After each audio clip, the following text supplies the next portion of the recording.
Welcome, everybody. Thank you for coming and joining us for this panel today. It's going to be an incredible panel. I'm so grateful for everyone participating. My name is David Silbert, Agreement and AI Management Strategy at DocuSign, and I'm thrilled to be moderating this discussion today. Like, really, really, truly. The prep has been amazing, getting to spend time with everybody. I'm excited. We want to talk today about the power of interdepartmental collaboration so we can drive measurable ROI. And I want to emphasize measurable. If everyone leaves the room today equipped with ideas and formulas for metrics and actually proving the power and value of what this community does, we'll have hit a home run. That's what I'd like everyone to walk away with today. So look, I have awesome people to introduce, and it's my privilege in speaking in their personal capacities today. We have Kurt McDaniel, who is the Chief Legal Officer and Board Secretary of Ferring Pharmaceuticals, although congratulations on your very recent retirement, Kurt. So thank you for joining us today. Well earned. We have Julian Thiessen, Director of Global Legal and Compliance Technology at Meta. Thank you for joining us, Julian. And we have Aaron Wilkins, the CFO and Senior Vice President of Human IT. So look, all four of our companies have to operate on a global scale, and we've faced both the challenge and the opportunity of having our legal and our legal operations team really truly work in collaborative, connected processes, and really trying to drive what we do into much more of a data-driven, connected, and strategically influential and aligned aspect of the business. So look, you heard from Sandy McDonnell at the start of our conference here about what it means to make legal operations a strategic partner for the business. And it's not just technology, and thank you, Krista, for reminding everyone in advance. It takes much more than that. So we've got some real experts here today to help us think that through. So look, whether it's embedding legal earlier into revenue-driving processes, maybe it's using AI to scale our expertise, or maybe it's just aligning more closely with our coworkers, right? The mandate is clear. Legal and legal operations have to drive measurable ROI and value, and we can't just manage risk, although we still have to. So that's exactly what we're going to explore today. And this is the philosophy that we want to share with folks today, right? Whether it's legal operations, or agreements themselves, it's central to the business. We know this, right? But if we want ROI, and we want to scale ROI, and we want ROI to be impactful, we need to have partnerships with both front of the house, back of the house. All of these things need to be able to take advantage of technology and strategy together in a collaborative way. Agree how you're going to measure. Agree how you're going to drive impact. And when you can do this correctly, and we have representation from multiple aspects of the business here today, we're going to talk about what clear expectations, having the right infrastructure, and earning trust will do for the business. So Kurt, let's get into our first topic. I'd love to start with you, please. As the Chief Legal Officer of Ferring, how did you help your team embrace this mindset and this sort of strategic business driving mindset? Well, first, I think it's essential that we run the legal function like a business. And by that, I mean that we move away from a lawyer-focused mindset to a legal services mindset. Not think of ourselves as a team of lawyers, but we are a legal services business. And we have, and we need to understand our customer, our internal business partner. What are their priorities? What are their needs? What does success look like for them? And how do we help them be successful in a legally compliant way? And then look at what are the resources we have to make that happen. The internal lawyers, the ALSPs, the law firms, the technology, the processes. What is the best use of all of those resources to deliver the legal services we need to do? And then measure how effectively we're doing that. How good are the legal services? What is the cost of them? Can we make it better? So that's kind of what I mean by running legal like a business, but then why is that important? And I think part of it is, I think we all see this, we can't keep up with the demand for legal services the way we're operating currently, right? The budgets are being squeezed every year. There's more and more demand for legal services. The world is becoming more complex, more regulated. Ferring has more than 8,000 employees globally, and there's no way we can provide hands-on legal services to all the legal issues that arise on a daily basis. Yet the business needs to continue to move forward quickly and we need to be able to manage the legal risk appropriately for the company. So I think the only way to do that is running legal like a business. And at Fairing, we've set up a legal services model where the top of that pyramid is the most complex legal issues, the highest risk for the company. And that's where I want the internal lawyers focused. That is their best, highest use. They know the law, they know the business, they can help drive success for the company. I want them to lean in there and let go for the rest of that pyramid, the mid-level complexity, lower complexity. For the lower parts of the pyramid, we need to think about, do we need lawyers involved at all? I think self-service is our goal. And can we use automation, templates? How do we help people self-service and no need for lawyers? And if we do need lawyers, first choice would be then ALSPs. Again, so we preserve our internal lawyers for the highest, best use.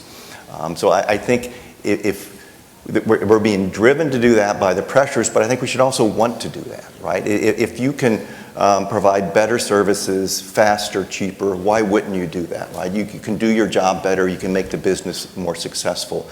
So I think we should all want to do that. And just let me finish by saying, since this is a clock meeting, I think the only way you can run legal like a business is with an effective legal ops team, right? That, the metrics, the finances, the processes, the systems, the technology, everything that legal ops does, you need that to run legal like a business. So to the legal ops professionals here, I want to say thank you. You're doing a great and important job. That's awesome, Kurt. I actually, when we were prepping for this and Kurt laid out that framework of aligning, maximum risk and cost and, sort of almost like a gradient, yeah. I've shared that with other people here this week too, because that starts to give you a framework of analysis and, adding technology to that layer as well, because technology can actually be one of the most affordable and scalable aspects of managing that risk and cost. Mm-hmm. So it's really something to think about as you start to align resources and strategize, not just within the legal department, but across the company. So who else wants to jump in? I can add something. But first, a quick disclaimer. I'm a little under the weather, guys. So if I switch into Russian in the middle of my presentation, this is not a bug, it's a feature. Okay, so I apologize. The one thing I want to add is that I want to note the importance of aligning with internal organizations as well, like central IT and procurement, for example. Those organizations can be your superpowers, right? They can superpower your work, or they can be a massive blocker as well, especially in large organizations. So being able to align with them is critical. And to do that, you need to go back to sort of first principles, right? Let's assume good faith. Let's assume that everyone is trying to do what's good for the company. It doesn't mean we align on how to get there. So for example, if your central IT organization decides to standardize on a platform, let's say Salesforce, and they may have good reasons to do that, but it doesn't mean Salesforce out of the box is going to satisfy our needs within legal. So there's a bit of a conflict that we need to figure out how to address, right? And obviously we have to come up with a compromise. Maybe we agree to use Salesforce, but we work with IT to build legal-specific flows on top of Salesforce. Or maybe we engage with a third-party vendor, legal technology vendor that integrates with Salesforce and sits on top of Salesforce. So that's a very important part of our work, and I don't think we covered that a lot, how much, let's call it politics, involved in this kind of internal negotiations. But I think that it's very critical to get this right. Yeah, Aaron? Yeah, please. First of all, I can't speak Russian, so I'm not even going to go there. But yeah, I think, so the compliance team rolls up to me at Human IT, right? And one of the things and one of the biggest pieces of advice is that I always try to give to other folks when I speak with them is really lean into a lot of the things that Kurt and Julian are saying, but start with the user experience in mind, right? How can you make it such a seamless user experience? Because that's usually how you eliminate cost, right? And really try to think like a business partner internally, right? I think you can, as legal operations professionals, take a quarterback-like approach, right, to how you're managing your relationships with those stakeholders internally, and really think about how you can show them that these things can be done in a more cost-effective manner, in a cost-effective way. And sometimes that's through automation and technology. Sometimes that's through just building a better process, rethinking how we do things before you go look for an AI tool or a Salesforce tool to solve the problem for you. So I'm hearing it, and we've all heard it, right? People, process, technology, all three things. As we pivot deeper into the metrics of this and beyond even the politics, which is also super important because we're not being realistic if we just talk about this academically. It really is about building relationships and buy-in across the board. I'll give one example, and I'll use an example that Sandy has shared with all of you already too, which is, look, us drinking our own champagne at DocuSign and the way we've transformed our sales collaboration with our legal ops team and our sales organization by leveraging AI to facilitate negotiation. And the example Sandy likes to give is how we cut the sales side MSA time down by 90%, right? And spend time with Sandy, she's still here, and she'll tell you about it firsthand, what her journey was like to build that collaboration between our sales organization, legal operations. But with that collaboration, with the right tools, they were able to drive measurable ROI, right, and impact for the org. So with that pivot, right, let's get to our next topic here, which is building cross-functional trust through technology, right? So it's a great segue based on our example that we've provided. But look, we've seen this play out multiple times at multiple organizations. Candidly, since I stopped practicing law 10 years ago, I've talked to hundreds and hundreds and hundreds of companies about this journey and what they're trying to accomplish. And Julian, you and I have worked together. We've literally worked together back when we were colleagues, and we still get to collaborate now as you leverage our AI, right? You've built this incredible center for excellence for contract risk analytics at Meta, and over 3 years now, you've been able to enable Meta to handle hundreds and hundreds of scenarios across the entire enterprise. But I think you're super well known in this community for being a reasonable voice on AI. Yeah. Definitely not reasonable. I think you're very reasonable, and it's something that was alluded to when the panel was introduced. Would you share, please, with everyone here, some of the core principles or frameworks that you use to evaluate technology, and specifically, even evaluating when AI does and doesn't make sense? Yeah, so I try to take a somewhat pragmatic approach to technology. Obviously, AI dominates all the technology conversations today. If you dare to venture on the exhibit hall, you probably will not be able to find a vendor that doesn't talk about AI today. And for a good reason. And as a technologist, as a recovering software engineer, I'm super excited about AI. But as a technology manager, I look at the AI cannot be sort of the goal, right? This isn't about AI necessarily. Unless you are an AI researcher, your goal is not AI per se. Your goal is to address a business problem. AI is just a tool, one of many tools in your toolbox that can help you address that problem. And sorry, I get emotional every time I talk about AI. It's a thing. So it's an incredibly powerful technology. Sorry, it's already changing how we work today. But as I said before, don't focus just on AI, right? Go back to first principles, identify a problem, an impactful problem that you're trying to solve, and then figure out how to do it. Now, if it is AI, and there are many use cases today that have been proven, especially, by the way, I think when we say AI today, we're focusing specifically on generative AI, which is kind of the hottest topic right now. If you identify use cases, and there are use cases where this Gen AI has been proven, for example, on summarization, on document Q&A and interrogation, on chatbots to provide advice to your clients and things like that. If you find that this use case can be addressed with Gen AI, then you have a whole set of other questions you have to figure out. What is your data strategy? Do you know where your documents are?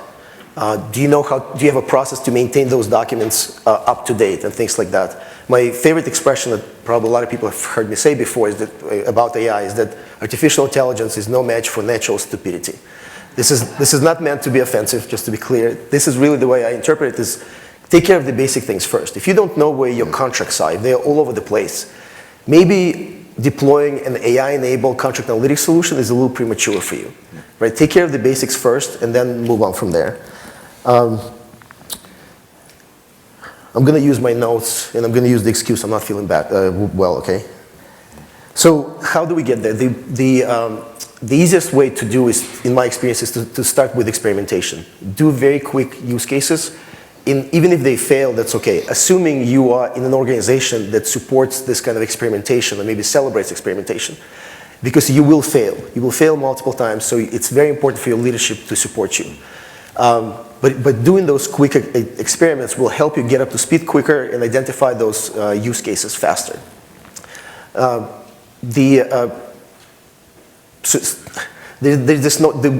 want to add one more point because I was just talking to somebody right before this. There's this notion of GPT wrappers that you probably all heard of before. And there's this negative connotation about GPT wrappers today.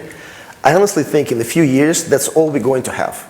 So just because there's a product out there that uses a generic model like GPT or Llama from Meta or Gemini from Google, it's all about user experience. I think you mentioned that before, right? So if you find a product that wraps around a large language model, but it provides really, really good user interface where your lawyers or your legal professionals will be able to use it, don't dismiss it immediately, right? So it's kind of a side note I want to make.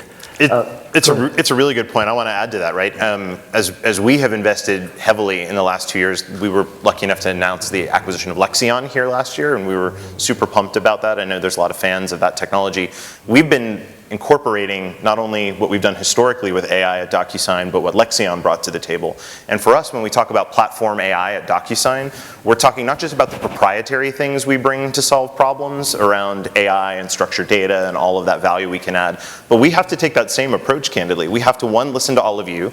We have to constantly keep an eye on the market and what's evolving in the LLM space. It changes every day. There's always some new model coming out, right? There's always some new development that's going on around that. And so we want to facilitate a platform for our users to be able to take advantage of those things, right? We don't want to be seen as a blocker to that innovation. We want to be a facilitator to that innovation, and we want to make it consumable, which is some of what I heard you two say earlier is AI is not a solution for everything. There's so much we can do around agreement management technology to help solve these problems and measure ROI, and we're actually going to share those formulas here in a few minutes. But AI and our ability to provide AI to this community is meant to help you solve different challenges. It may be how you're creating your agreements, maybe how you're negotiating your agreements, maybe how you're analyzing your agreements, or maybe managing them long term into obligations and renewals and all of those things, right? So Julian, you make a really good point, which is don't dismiss the LLMs. What you really want to figure out is how can I apply an LLM in an ecosystem that will drive value? Yeah, one other thing I want to add is probably the most maddening kind of experience of all of this, or of experimentation with large language models, is that they still act somewhat unpredictably. Be ready for that. It's very annoying when you find a use case and it works really well, and then you identify another use case that to me as a human seems very similar, but the large language models fail.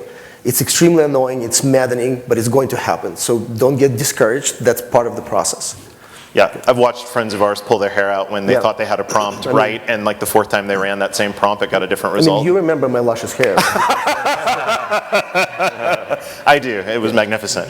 Aaron, I think you wanted to jump in. Yeah, if I can add to that. I think to kind of piggyback on what Julian's saying, right? Like think of AI as the last step, right? I think the tools matter. But there's so many steps before that you really need to think through. So I'll kind of talk about human IT's journey a little bit and what our team went through over the last couple of years to get to a place where we were ready to adopt a DocuSign tool to try to continue to move the business forward.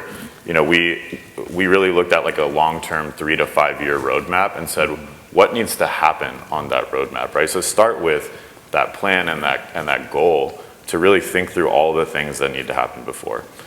Then we went and said, okay, what are the types of scenarios and templates that we're going to need to live in a tool like that? How do we optimize that? How do we reduce those before we go in? So it gives you an opportunity to rethink the process and the things that need to be involved. So that way you actually go into the system with a very clear set of data that you can then make decisions off of once you've implemented that system, right? But my advice to you is do not focus on the tool, to Julian's point, focus on the problem and the desired outcome that you're trying to achieve. That's almost the perfect segue. That brings us to our third topic, which is measuring what matters about ROI in the business case for legal ops. And so Aaron, I'd really like to start with you. This is the part that I hope everyone really listens to and keys in on, and we can all collaborate in the Q&A session and throughout the rest of our time here together. We got to ask what we're measuring. What are we measuring, right? That seems like the fundamental question. And what language does the legal ops community, legal need to speak to be able to better partner with the business, and even particularly with you as the CFO, right? What helps you build that meeting of the minds to collaborate and scale ROI and with formulas and metrics? Yeah, great question, David. I think, I'm going to zoom out and give Kurt a little bit of credit here for, the zoomed out focus on this. Like efficiency and risk is kind of like the high level buckets that we need to make sure that we're measuring. But if I'm going to get more granular, I can talk to you about like how human IT and me and my team are thinking about those specific things, right? And I'm also going to use my notes, so thank you for going first there. Hey guys, I brought paper, which is a big no-no for DocuSign. So You work for DocuSign, right? Yeah. I broke the cardinal rule today, but I wanted the content to be good. Yeah. Yeah. No, we were given great feedback during panel prep yesterday. Like, give the exact formula, right? So I really want to make sure that you guys are equipped to walk away with this, and happy to send this offline, as well later. But from an efficiency standpoint, right? We looked at contract cycle time. So what is that? Total time for all contracts divided by number of contracts, right? That's one thing that we looked at. Contract velocity, so number of contracts executed divided by the time period in which those contracts took to get executed. And then if you're really truly being a great partner to your sales teams, right, you're looking at deal velocity, not just contract velocity. There is a difference, right? And that's number of opportunities times average deal size times your win rate divided by the average sales cycle length. You got all that, right? Got all Everyone's that, right? good? I will send it to you offline. Right? There will be a test. But again, like these are really important things to think about, right? I think, and for us, when we started that journey, I think we landed on deal velocity mostly, right? Because we really wanted to be a true partner to our sales teams, and we've seen significant decrease in time to close. We reduced our SLA by 50%, once we went into CLM after all the work that I just spoke about earlier, right? And that's fantastic. The sales teams love that, right? We're getting deals done faster. The organization is growing. And if you think about it, from a finance lens, every day, week, month, quarter matters, right? And so if we're continuing to accelerate that, then we are going to, in a few years from now, just see a massive amount of growth just based on a couple of decisions and a couple of KPIs and metrics that we chose to evaluate, right? So that's the efficiency side. On the risk side of the house, we're actually still in the process of adopting kind of a function in CLM for our risk score. So we looked at our indemnity and limitation of liability based kind of risks that we were accepting and like the types of risks in those areas. And we really kind of tried to separate the revenue and the expense side of the house and said, okay, what types of scenarios exist here? What sorts of probabilities and risk are we accepting? And how can we turn that into an easy score that the organization can understand when we're evaluating contracts, right? So we actually created a heat map at the end of that process from a score of 1 to 10 with a number of colors, just to make it very simple for our sales teams and our leaders to understand like how we're thinking about visually attractive, right? Make it fun a little exactly, bit. Yeah. So I'll kind of pause there. I mean, I think those are the most important things. Those are the key metrics and things that we looked at. But last thing that I'll say before I pass it to the other gentleman here is zooming out, just not even thinking about legal operations. Back office metrics are not a full science, right? That they are still a bit of an art. So I think just trust in your process. Every business is different. Think about what matters to your business and what you need to measure, because we still have some work to do there. Sales teams and operations teams have a lot of metrics: accounting, compliance, finance, legal. We really don't, right? And so that's why those formulas that I mentioned earlier are so important. It would be obvious to me that you would be an incredible business partner to have in this regard. And if I'm going out and selecting technology and I'm aligning with my CFO on how that organization wants to start measuring the value we drive, if I don't have the toolkit to create those metrics, then we're never going to align on that. We're never going to scale the ROI. And Kurt, I wanted to chat with you about this because we've talked about it. We kind of thought of 3 buckets of obvious places to think about metrics more conceptually, right? So maybe this is a way to arm you as a starting point, right? One is speed, and Aaron's already alluded to that. How can we do things faster? There's always a pressure to do that. We can also talk about efficiency as part of that, right? How are we getting the most out of our people with the least wasted time, freeing them up for highest and best use of purpose? Another concept is risk. We know how hard that is, and I'm going to let you talk about how hard it is to quantify risk, or the impossibility of quantifying the unknown. And the third is actual value, right? Like, how can legal operations teams better understand, unlock the value of agreement, so if you're entitled to price increases, you're not capturing. If you were entitled to discounts that you're not actually, how do you enforce the value of all your hard work and optimizing your agreements, capture those things to drive revenue back? So Kurt, with that framework, please share with us sort of how you think about that as well. Yeah.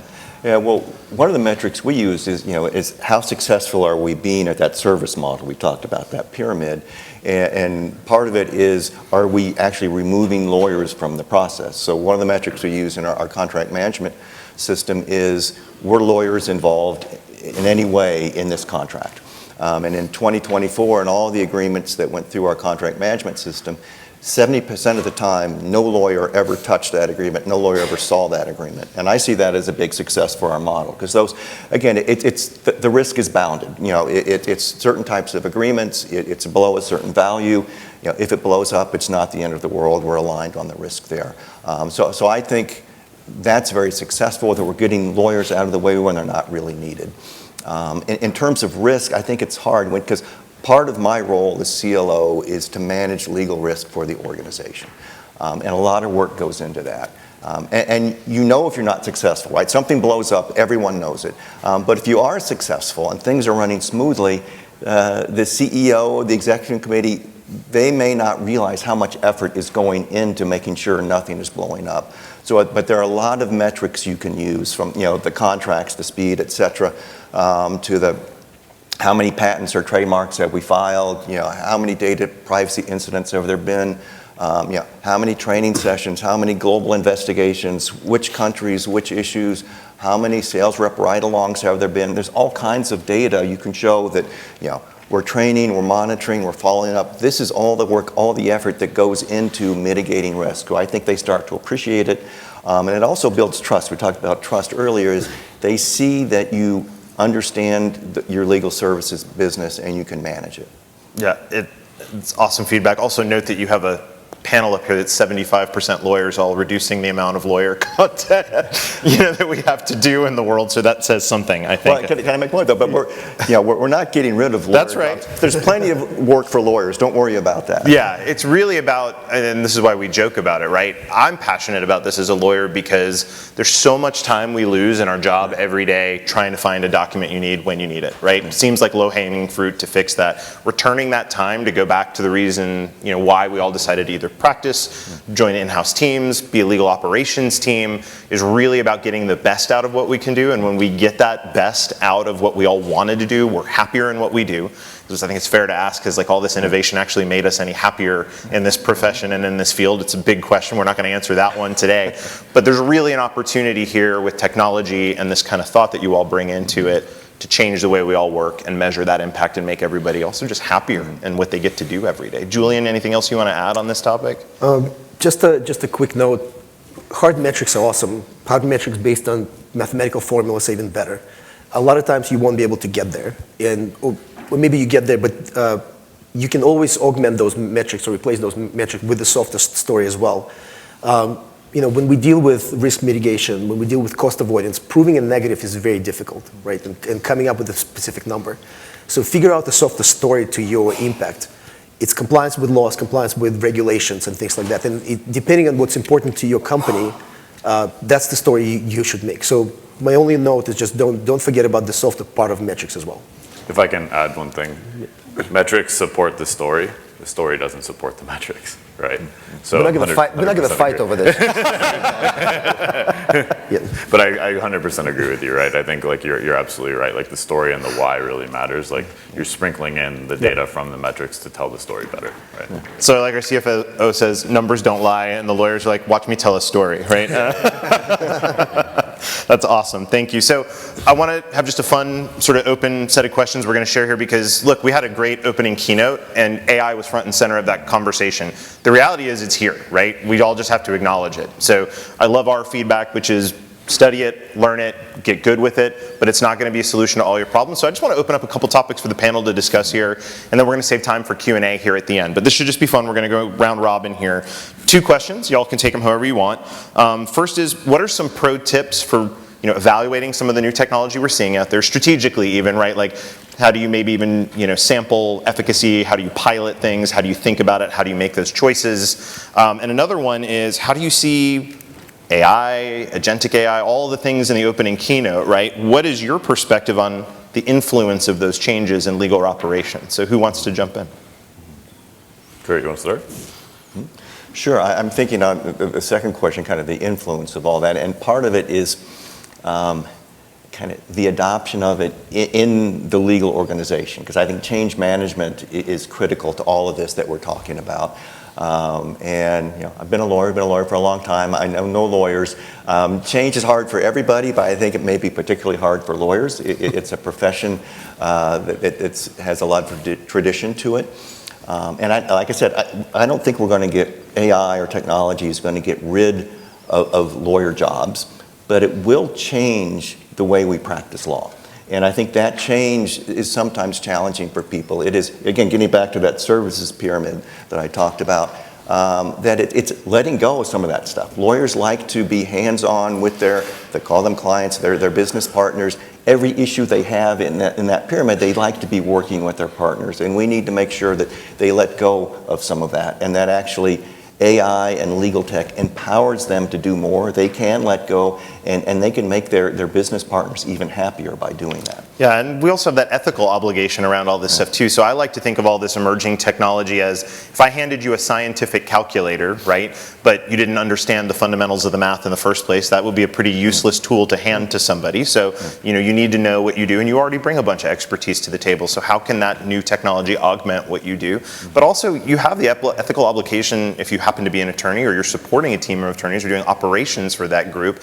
Those constituents have ethical obligations, and so those outputs, those things that they're being asked to look at, review, and approve have to meet their ethical obligations as well. So there's really a multi-layered, and there's a reason why, to your point, it's not going to go away. You still have to be able to prove the work and understand the underlying methodologies to really validate that you did your full set of responsibilities. So who else wants to jump in? I'll just add something. One of the panelists yesterday used an expression I never heard before, that legal is known for putting the no in innovation. That's very interesting. I don't know if I have sort of a lot of sort of profound ideas here. I'll go back to what I've mentioned before. Leadership support is incredibly important.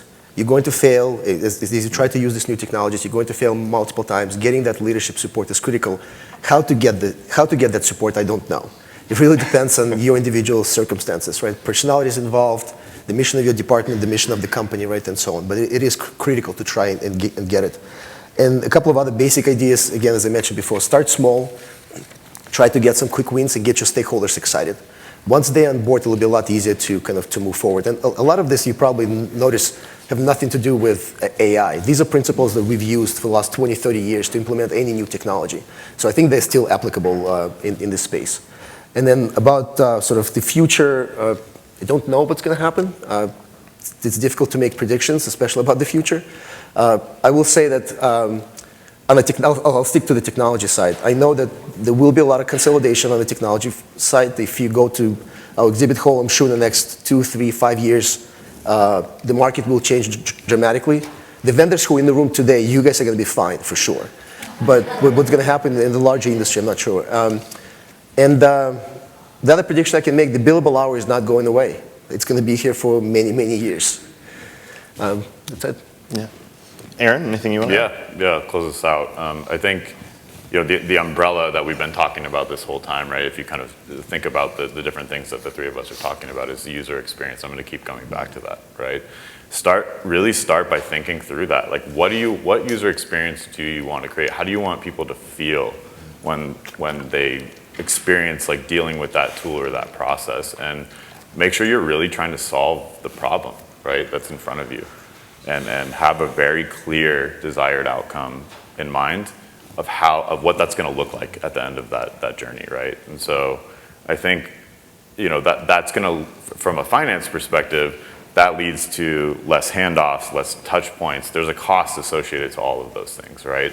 And we talked about velocity and things like that earlier, and that is part of the experience, right? And that drives revenue. So though I'm not a lawyer and I'm up here with the rest of these guys, I think we all understand that we still have a business to run at the end of the day, right? And those are the things that really matter, and that's what the finance leaders are going to care about when you try to bring something across their plate to say, hey, we need this new tool, or we need this new headcount to operate this tool.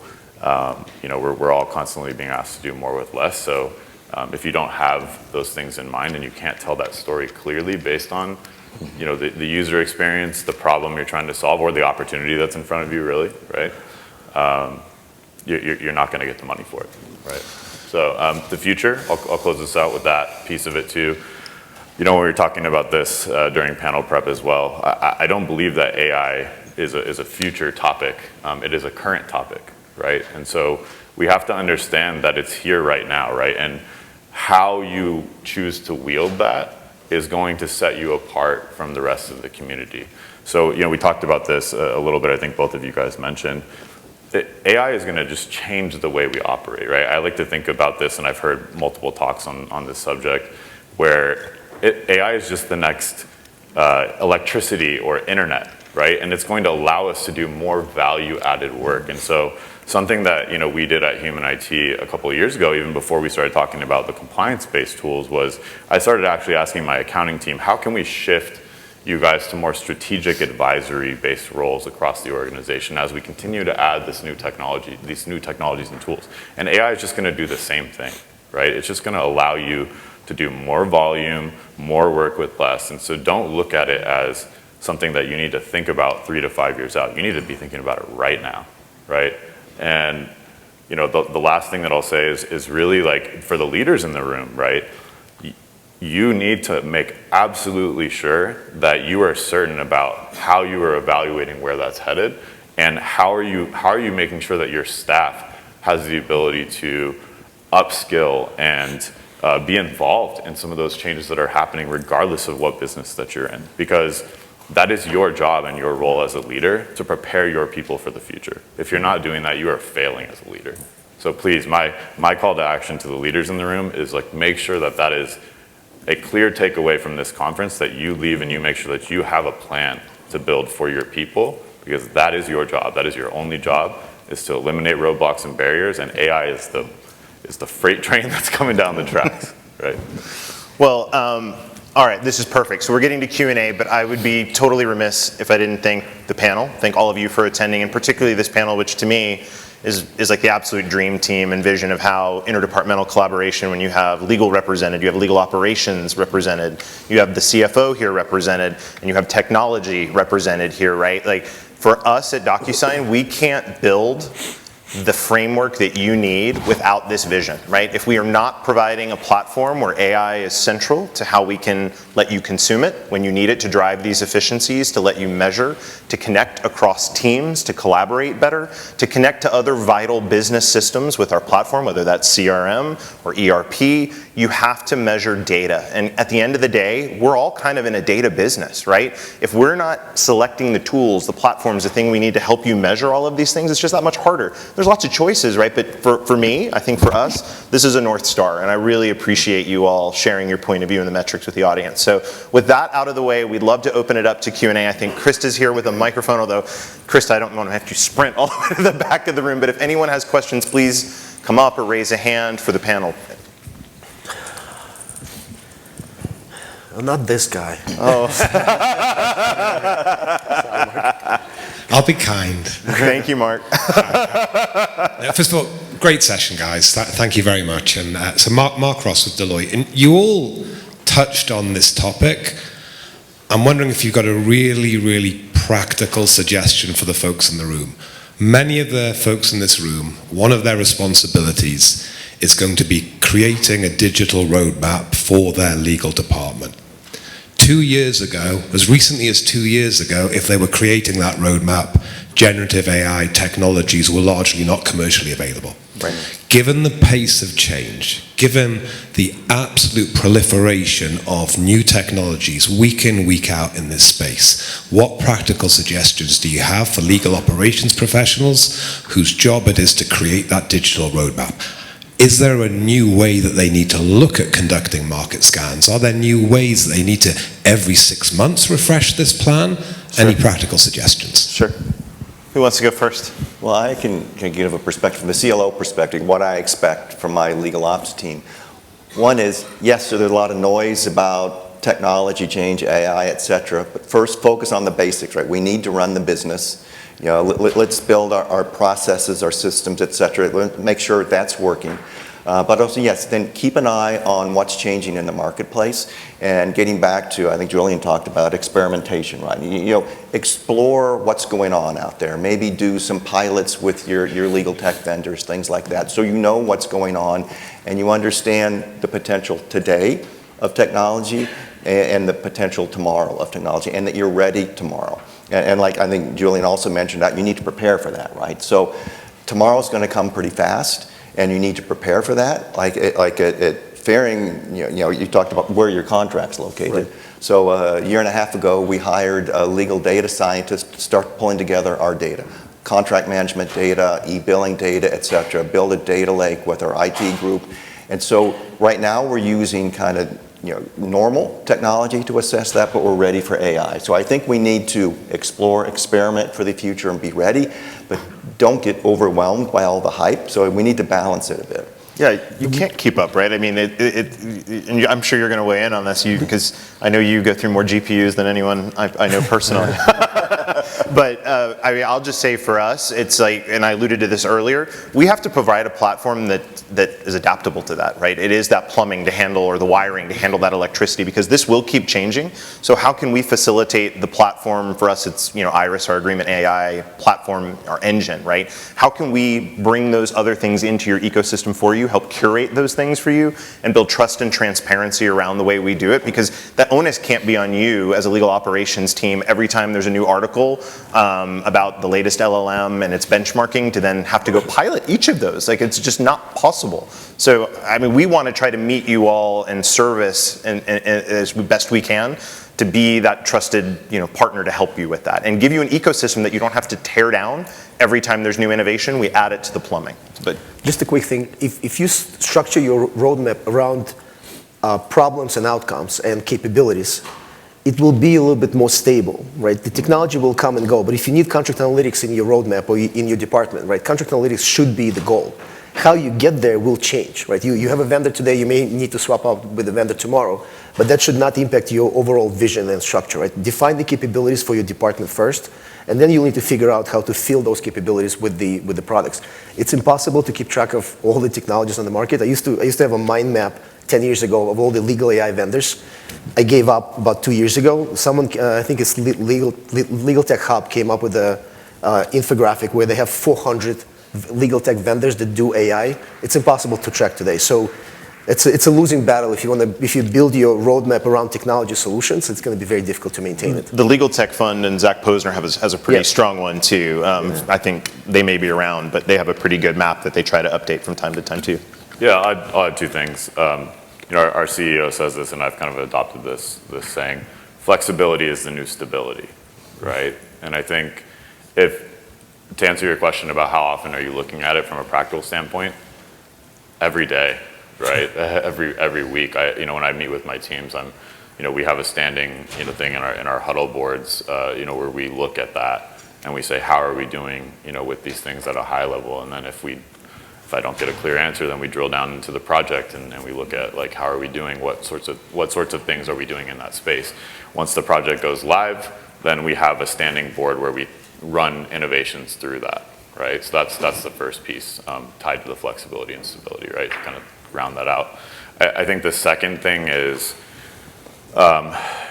communicate, right? And I know we're talking about, you wanted me to answer a roadmap question, but I think if you're not thinking about how you're communicating internally and how you're communicating with your vendors and your partners externally, then you're not thinking about a roadmap properly. It's not just about the project or the thing that's in front of you that you're trying to solve. It's about the relationships that you build internally and externally with your vendors. I mean, DocuSign's a good example. I'm on the customer advisory board for that group, and they started rolling out those types of boards for us to give feedback, right? And if you're not seeking that out with your partners and your vendors, then you need to ask yourself why, right? And that's been like crucial for human IT success, whether it's DocuSign on the compliance and legal side of the house, or Brex on the spend management side of the house for us, where we really try to lean into those conversations and We don't do quarterly business reviews. We do monthly calls with our partners to talk about, where are we at with these things? What sort of innovations are coming out? Am I clear on what those things mean to me and the business? So hopefully that answers your question from my perspective. Well, you got a lot of color on one question, Mark. That was a big one. We're at time, so I just want to be respectful, and I want to give it up for our panel here. I appreciate it. Thank you very much. Thank you. Also, we're around. Come ask questions if you've got questions. I want to make sure we can turn the room over, but we're around and look forward to chatting with you. Thank you, everybody.